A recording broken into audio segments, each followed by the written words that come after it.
Olha, para mais de 1 bilhão de católicos no mundo, a figura do Papa é central, né? É o líder da igreja.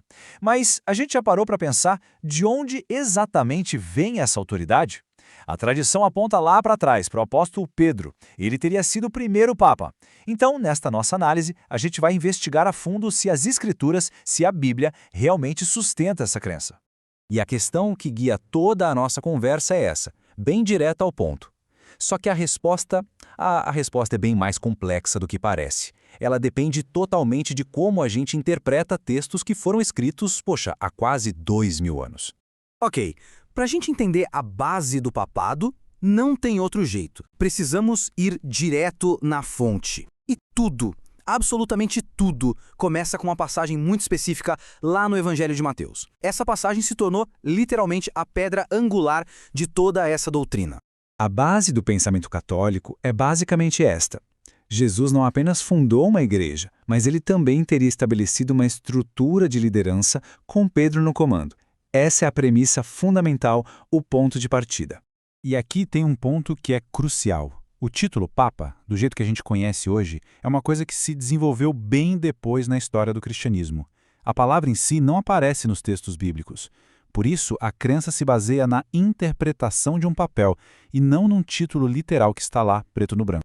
Certo. Então, se o título não está na Bíblia, de onde vem a ideia de que Pedro era o principal? Pois é, toda essa tradição se apoia em uma única passagem, que se tornou uma das mais debatidas e influentes de toda a história.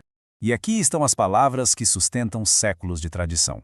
Jesus se dirige diretamente a Pedro e usa duas metáforas muito poderosas que a gente vai analisar agora. A pedra, sobre a qual a igreja vai ser construída, e as chaves do reino dos céus. Beleza.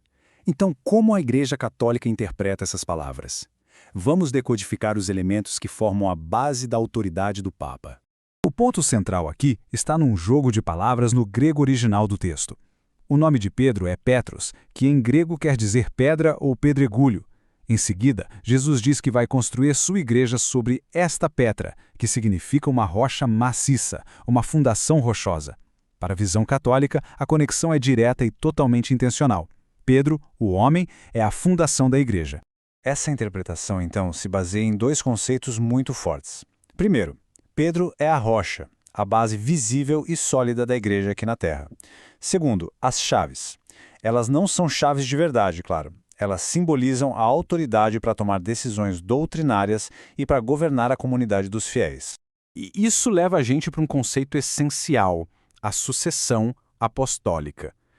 A crença aqui é que essa autoridade única não morreu com Pedro. Pelo contrário, ela foi passada de papa para papa, numa corrente contínua, sem quebras, que chega até os dias de hoje.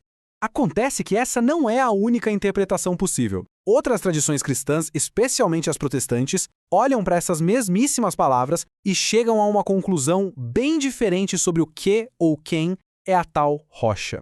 Então, o ponto crucial da divergência é exatamente este.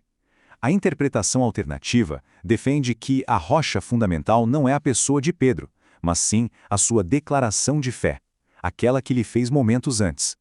Nessa visão, a igreja é construída sobre a verdade de que Jesus é o Messias, uma verdade que qualquer pessoa de fé pode professar. No final, o que a gente pode concluir disso tudo? A questão, como deu para ver, não se resume a um simples sim ou não. Ela envolve séculos de tradição e de interpretação. Vamos resumir os pontos principais.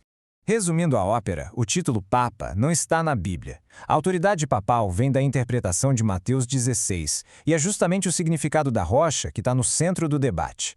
Fica claro que o papado não é só uma questão de escritura, mas o resultado de séculos de desenvolvimento da tradição e da teologia. E isso tudo nos deixa com uma questão fundamental, que vai muito além desse tópico específico. Em qualquer fé que se baseia em textos antigos, onde termina a escritura e onde começa a tradição. O debate sobre Pedro ser ou não o primeiro Papa é talvez o exemplo mais claro e duradouro dessa dinâmica tão complexa.